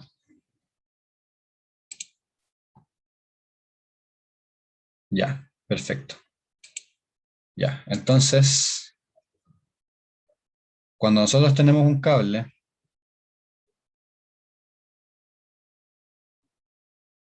ya, perdón, ya, entonces aquí tenemos, ¿verdad? Esto de acá, y bueno, análogamente en el cable I1 tenemos que el DL va a ir para allá, perdón. Análogamente en el cable I1 tenemos que el DL va a ir para allá. La fuerza que queremos que vaya para arriba, fuerza magnética, Z tongo. Y entonces también queremos que el campo venga para acá. ¿Ya? Ya, todo ok con esto hasta ahora. Perfecto, ¿verdad? No tiene ninguna duda hasta ahora, porque desde aquí en adelante se empieza a complicar un poco.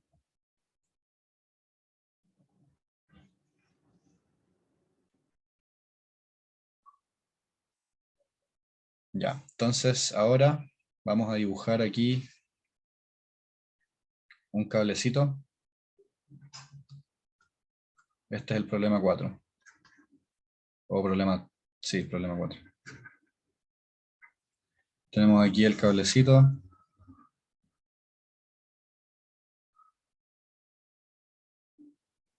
¿Verdad? Y queremos sacar que la fuerza es lo mismo que la corriente por dl cruz el campo. ¿Cuánto es el campo de un cable? ¿Cómo sacamos el campo de un cable? Vamos a suponer que se extiende por que va a ser un cable infinito.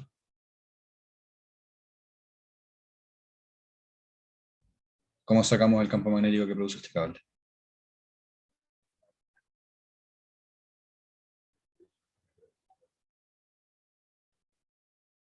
Se va a ocupar la ley de Ampère. Perdón, tilde para el otro lado. Ley de Ampère, que establece que que el campo magnético por la integral de línea es lo mismo que la permeabilidad magnética, U sub 0, mu sub 0, dividido en el I encerrado.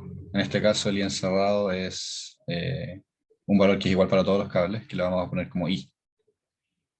Y aquí la superficie que nosotros tenemos que encerrar va a ser esta, ¿verdad? Y así podemos encerrar toda la carga que va para allá.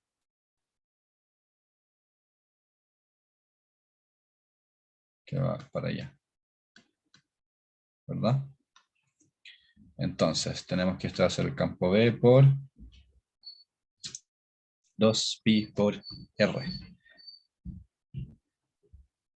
¿Todo ok hasta ahora? Y aquí así podemos despejar el B. U sub 0 por I partido en 2pi R. ¿Todo ok hasta ahora?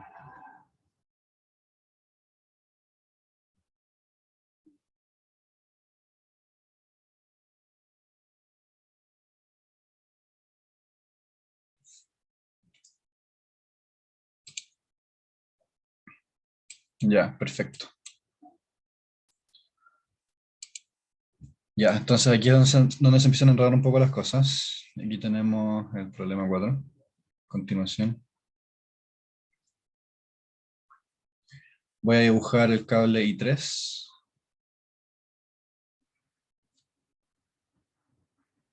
Y el cable aquí I2.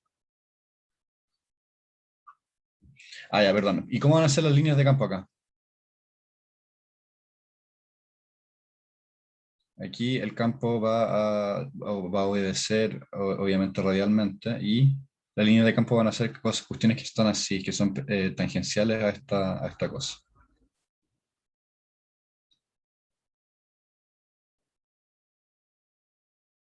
¿Verdad? ¿Hasta ahora todo ok?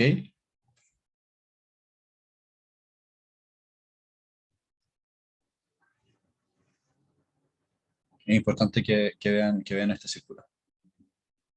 ¿Ya? Entonces aquí, vamos volviendo al problema inicial, aquí tenemos el cable I2, que tiene que la corriente va para allá. Y podemos ver que el campo va a ir disminuyendo a medida que el radio se va alejando. Y tenemos que aquí en el límite va a interactuar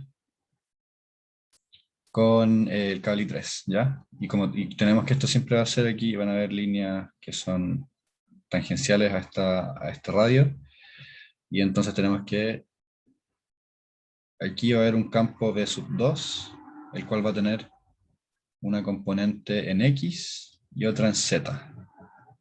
¿Todo ok? ¿Hasta ahora?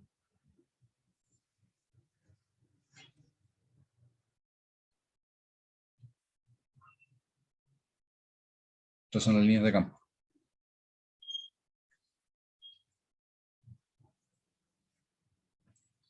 ¿Ya? Y análogamente, si es que yo hago aquí un dibujito atrás ahí llegó una duda al chat. ¿Qué pasó con la dirección de... Ya.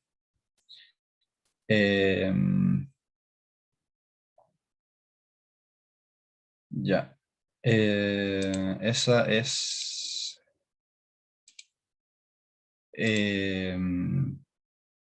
esa no es como la dirección, por así decirlo, como 100% real que va a tener el campo, sino que nos sirve para imaginarnos esto, ¿verdad? Porque aquí el B va a ir cambiando con respecto al ángulo. Si es que aquí yo tengo una... que aquí está en coordenadas cartesianas, si es que yo cambio aquí el ángulo con el cual se ve esto, tenemos que el B va a ir cambiando con respecto al ángulo. Aquí tengo la circunferencia, tengo esta circunferencia imaginaria que se forma con las líneas de campo, ¿verdad? Estas son como las líneas de campo y mientras más me voy alejando en el radio, el campo va a seguir siendo así, tangencial a este radio.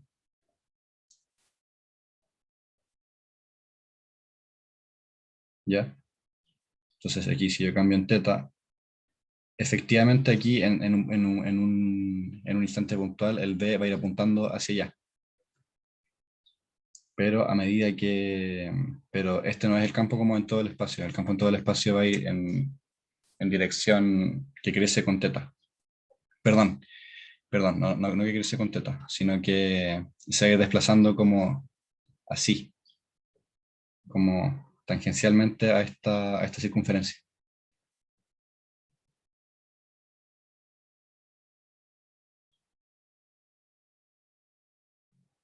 Y en este punto, claro, en este punto vamos a tener que el campo aquí va a estar en esta dirección y la fuerza magnética y la fuerza magnética va a ir para arriba, ¿ya? Porque estamos viéndolo acá, pero ahora queremos verlo acá arriba, ¿ya? Ahora nos pusimos como el observador cambió de punto. El observador ahora está acá arriba.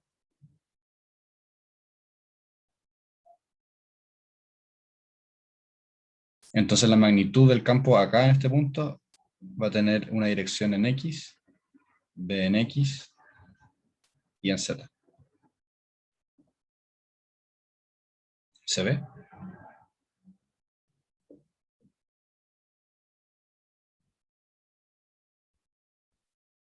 Porque claro, aquí estamos en el campo, pero centrados en nuestro punto de vista.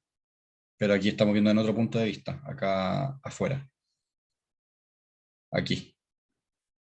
Entonces queremos ver qué nos afecta acá, en este punto.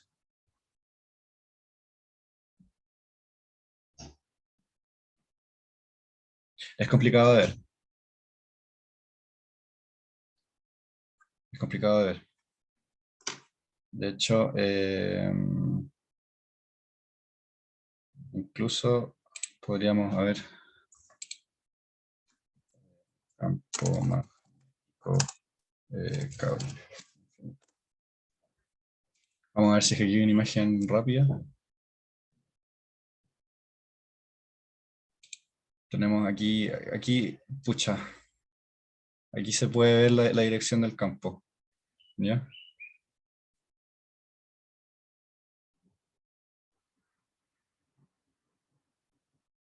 A ver, esta foto estaba buscando. Eso que se ve ahí es como el campo, que siempre va a ir como tangencial en círculos, ¿ya? No sé si ahí queda, no sé si ahí me pueden creer más, pero es complicado imaginarse el campo, ¿ya? Siempre piensen en estas virutillas que se ponen, que es como el típico experimento, ¿ya? Otra forma que se puede ver también es esto, las líneas de campo que también van a estar así. Esta es otra interpretación de la regla de la mano derecha.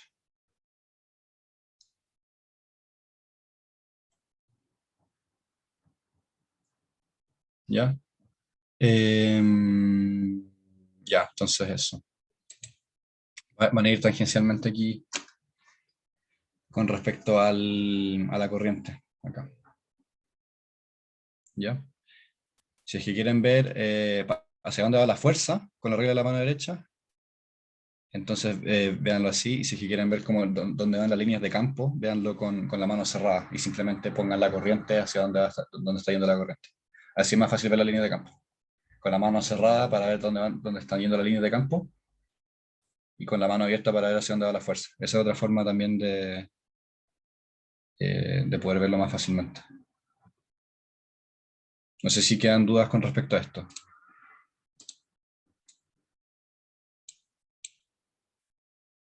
No sé si María te queda un poquito más claro o no.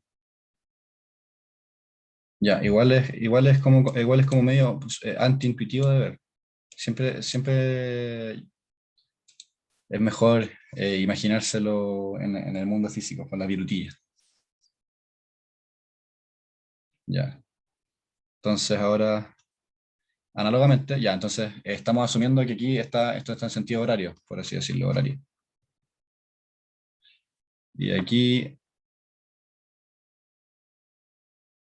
vamos a también tenerlo en sentido horario,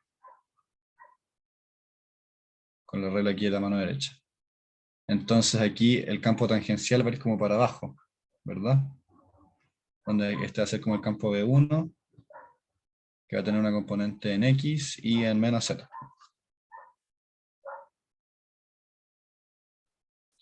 Ya, esto se pudo ver más fácil, ¿no? Voy a borrar incluso aquí mejor estas cosas.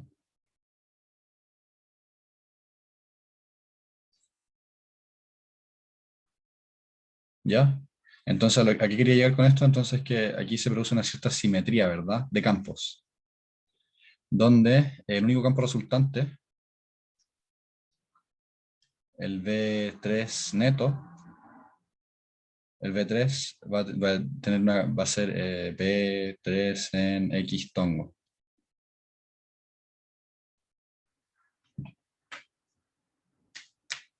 ¿Ya? Entonces, si es que yo quiero hacer que esto levite, quiero que esta fuerza, que creo que de nuevo ocupando la componente para ver hacia dónde va la fuerza, que esta sea la corriente por dl, cruz el campo. Entonces, ¿para dónde tiene que ir la corriente I3? ¿Tiene que ir entrando en la hoja o tiene que ir saliendo de la hoja? ¿Tiene que ir saliendo o tiene que ir entrando? Si es que el campo está solo en X. Esto es un campo que está solo en X.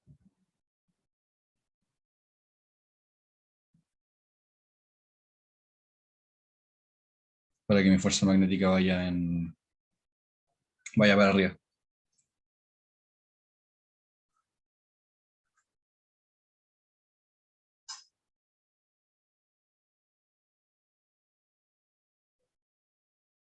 Ya, esto tiene que ir entonces saliendo de la página. Entonces aquí en la primera pregunta dice, ¿es posible lograr esto con las direcciones de corriente definidas en la figura? Y la respuesta es no. ¿Por qué? Porque aquí dice que I3, voy a hacerlo con otro color, dice que I3 está entrando aquí al papel. Y tiene que ir saliendo. Tiene que venir hacia nosotros I3. Entonces esa es la primera pregunta. No, no se puede, la dirección tiene que ser contraria. Porque si no, esto se atraería. Y la fuerza magnética iría para abajo, entonces no tiene sentido todo lo que estaríamos haciendo. ¿Ya? ¿Hasta ahora hay alguna duda? Con respecto a esto, este igual es un tema más delicado. ¿Se entendió bien cómo llegué aquí que el campo 3 estaba en X nomás? ¿Verdad? Si es que yo defino, claro, aquí un Z, un X y por acá un Y. X tongo, Z tongo y tongo. Ya. Entonces, vamos a pasar a desarrollar el producto cruz. Vamos a hacer otra página. donde aquí está el problema 4, aún. Y tenemos entonces que el diferencial de fuerza va a ser igual que la corriente por dl cruz B. Y tenemos que, sabemos por álgebra lineal que dl cruz B es lo mismo que el módulo de dl por el módulo de B por el seno de el ángulo entre dl cruz B, que eso es 90 grados. Y seno de 90 es 1. Entonces esto va a ser dl cruz B, va a ser dl por el campo B, ¿no? ¿Ya? ¿Todo bien hasta ahora? Entonces esto tenemos el diferencial de fuerza. Y sabemos que va a apuntar en Z positiva, porque ya nos aseguramos de eso con todas las corrientes. Esto es la fuerza magnética. Entonces, también ocupando el resultado que obtuvimos anteriormente con la ley de Gauss, tenemos que el campo B es U sub 0 por I, partido en 2pi de R. Y entonces tenemos que, reemplazando este B acá arriba, tenemos que el de diferencial de fuerza magnética va a ser igual a U sub 0 por I, partido en 2 por pi por R por I por dl. ¿Ya? Si es que ahora integramos el dl en todo largo, que el largo nos dicen que es L. Entonces tenemos U sub 0 por I por L, esto cuadrado, dividido en 2 pi R.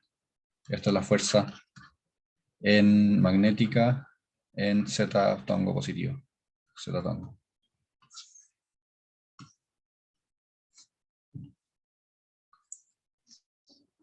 ¿Alguna duda hasta ahora?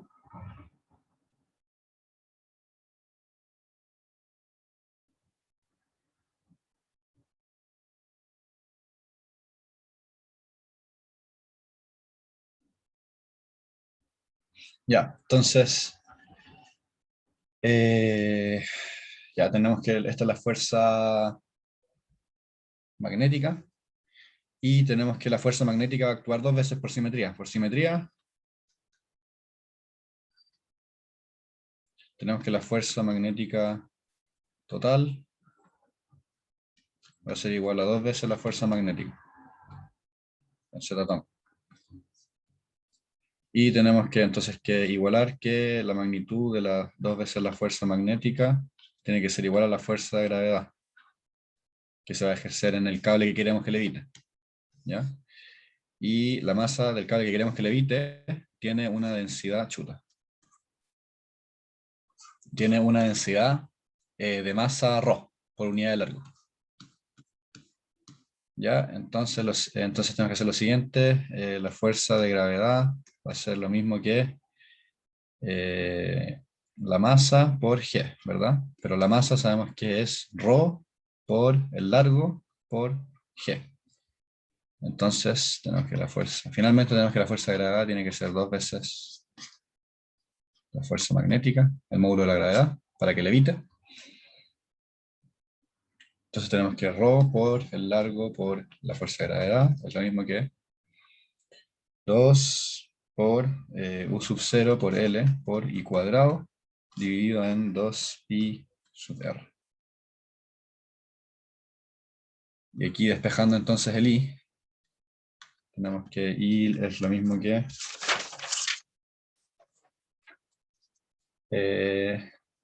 oh ya, espérense, perdón, me faltó un punto súper crucial acá.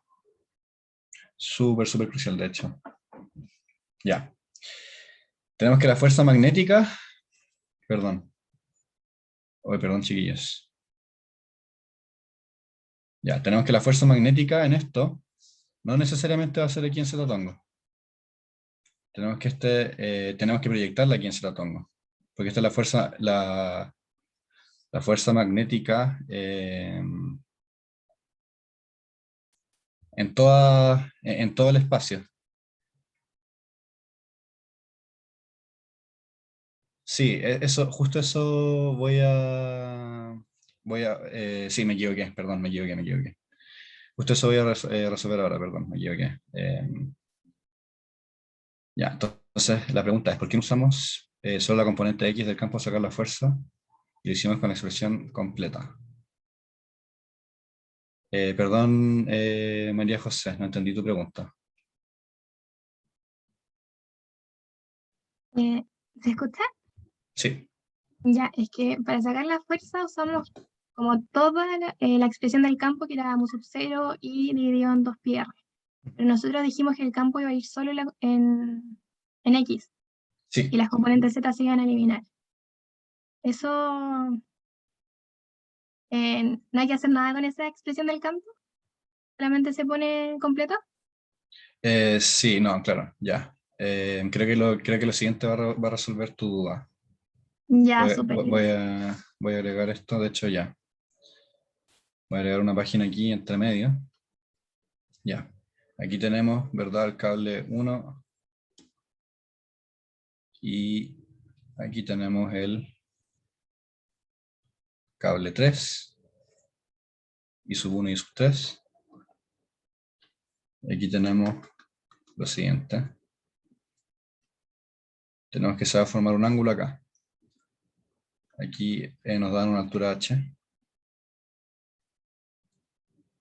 Y aquí tenemos que esto va a ser de medios, ¿verdad?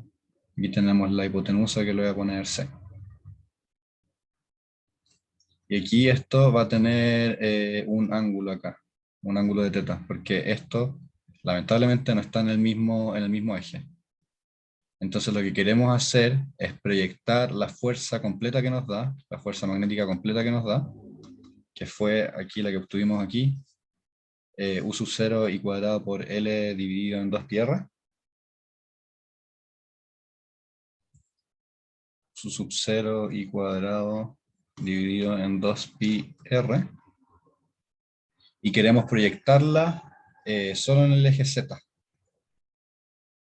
Porque vamos a tener aportes que no nos interesan. Entonces queremos proyectarla aquí con el coseno, ¿verdad? Achatamos esto para solo que esté en el eje Z, en el zetotón, por coseno de teta. Y así lo achatamos en el eje X tongo. ¿Eso resuelve tu pregunta, María José? Sí, súper. ¿Y eso como que se podría hacer también con el campo o es más fácil hacerlo con la fuerza después? En este ejercicio es más fácil hacerlo con la fuerza, porque aquí nos están preguntando cuál es la fuerza necesaria para que esto levite. Así que mejor hacerlo... Bueno, en verdad lo puedes hacer cuando tú quieras, pero aquí se ve más fácil ya habiendo tenido, claro, la expresión completa de la fuerza y después, por último, proyectarlo acá. El Ya, coseno de súper. teta. Muchas gracias. Ya, sí, eso, efectivamente, eso era lo... Sabía que algo me faltaba. Hay uno en el chat. El eje X tongo del vertical, no. Lo definí aquí como Z tongo como el vertical, el X tongo como el que va hacia la derecha y el Y como el que va hacia nosotros.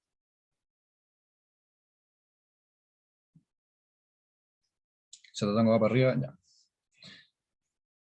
Entonces, claro, necesitamos achatar estas fuerzas porque vamos a tener distintas, ¿cómo se llama esto? Distintas contribuciones, pero solo nos interesa la del eje X, perdón, Z. Z tongo. Y el coseno de teta va a ser H partido en C. Y el C se puede sacar por Pitágoras, que va a ser esta hipotenusa del C. El C es raíz de H al cuadrado más D medios y todo esto al cuadrado.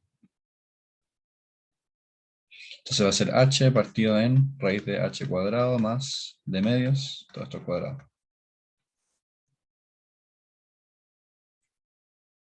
Ya. Y ahora sí tenemos la fuerza magnética real, que va a ser U sub 0 por I cuadrado partido en 2πr por... aquí tenemos, nos falta largo, por el largo, por H, dividido en H cuadrado más D medios al cuadrado, y todo esto en raíz.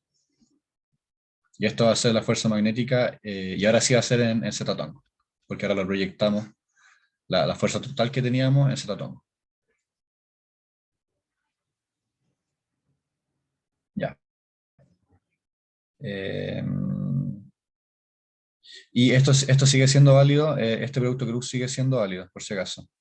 Porque aquí estamos sacando el producto cruz entre DL y B. Y DL y B, DL va a ir, L va a ir como en Y, B va a ir en X, y el ángulo entre Y, el Y tongo y el X tongo sigue siendo 90. Entonces sigue siendo seno 90. Y después de nuevo hay que proyectarlo la fuerza total que nos dio solo en el eje Z tongo. Ya, entonces lo que hicimos para la fuerza de gravedad sigue siendo válido. Pero aquí cuando tenemos que igualar, nos va a quedar otra expresión.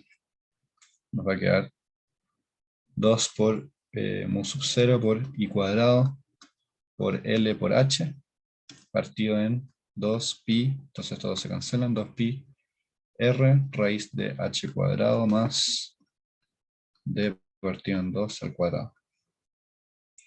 Y aquí despejamos el I, porque nos piden cuál es la corriente necesaria, y sabemos que el I1 es igual que I2. Es igual que I3, la magnitud nomás, porque el I3 vemos que tiene un sentido contrario, es igual a I. Entonces I va a ser lo siguiente. Raíz de pi por g por rho, paréntesis h cuadrado más d partido en 2 al cuadrado, partido en u sub 0 por h. Y eso sería el ejercicio.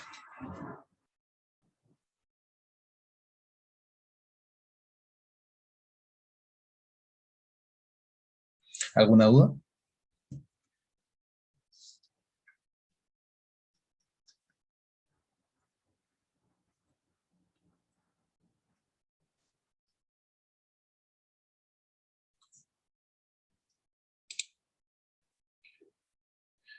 Puedo volver un poco a dónde están los cables.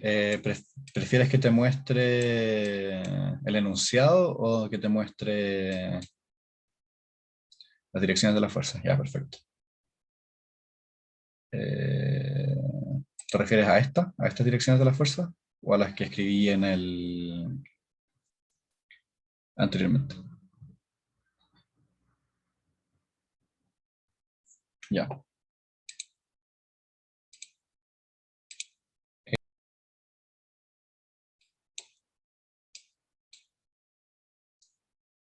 Dime si tienes alguna duda con respecto a esto. Aquí lo que hice fue con las direcciones tangencial del campo magnético, vi dónde iba a ir el campo resultante. Aquí asumí que los dos iban en sentido horario. Ya asumí que este iba para acá y que este campo también iba para acá. Entonces por eso en este punto del I3 nos da esto, el campo 2 y el campo 1. ¿Te referías a esta parte o no? Sí, ¿se escucha? Sí, se escucha.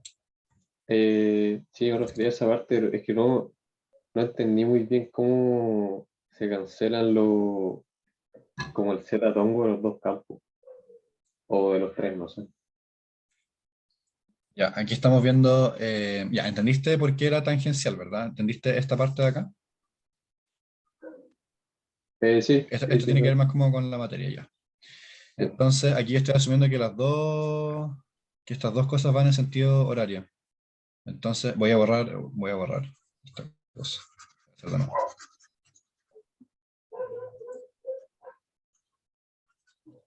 Ya, entonces tenemos aquí el cable 1, perdón, este es el cable I2, y aquí tenemos el cable, perdón, el cable I3. Entonces aquí en el punto en el cual el cable I2 afecta al cable I3, vamos a tener como algo como con este radio, ¿verdad? Sí, Ya. Y estoy asumiendo aquí que este campo va a ir en sentido horario, entonces va a ir para allá, va a ir tangencialmente hacia allá. Entonces cuando lleguemos acá, va a ir para arriba, ¿verdad? Va a tener una componente, cuando toque el cable I3, va a tener una componente, esto es V2, como el aporte B2 que llega a I3, B2 va a tener una componente en X y en Z. ¿Ya? ¿Hasta ahí estamos bien? Ah, X se ha definido hacia la derecha, ¿cierto? Sí, X se define hacia la derecha. Ah, ya. Aquí está, te lo puedo hacer de nuevo. El Z tongo va para arriba, el X tongo va para la derecha y el Y tongo en verdad es indiferente, pero lo podemos poner como que vaya para nosotros. Ya. Entonces, aquí tenemos el aporte del campo 2 observado desde I3, ¿verdad? Sí. Ya. Y entonces voy a cerrar el chat que me está molestando, ¿no? Tenemos el cable chuta. Ya me va a quedar bien. Ya, entonces vamos a dejar eso ahí. Y ahora tenemos el cable I1. Perdón por mis pocas habilidades de dibujar. Que va a tener aquí también. Cuando llegue va a ser un círculo así. Y esto también estoy asumiendo que va en sentido horario. Entonces va a ir al campo, va a ir Z tangicial así, así. Y cuando llegue a este punto, va a ir como para la derecha y para abajo. Entonces va a ser BZ en X tongo y menos Z tongo. Ah, ese Como es el tenemos otro cable que... que está abajo, ¿cierto? Sí, no, estaba a la izquierda. Estaba aquí. Es a la izquierda. Escucha, aquí se ve bien poco, pero... Sí, El que está con el plano, en el piso. sí. Ah, ya. Ah, entonces es la contribución vertical del otro, el que anula el del. Sí, se anula, claro. Entonces, como tienen la misma corriente, se puede asumir que tienen la misma magnitud. Ah, dale. Y Ya, ahí eso. me quedó claro. Y entonces de ahí sale, y esto en todo caso no es el fin del ejercicio, o sea, igual es útil, es súper útil para entenderlo, pero es solo un paso más. Claro, sí, es que ahí me he quedado medio colocado con eso. Sí. Ya, gracias.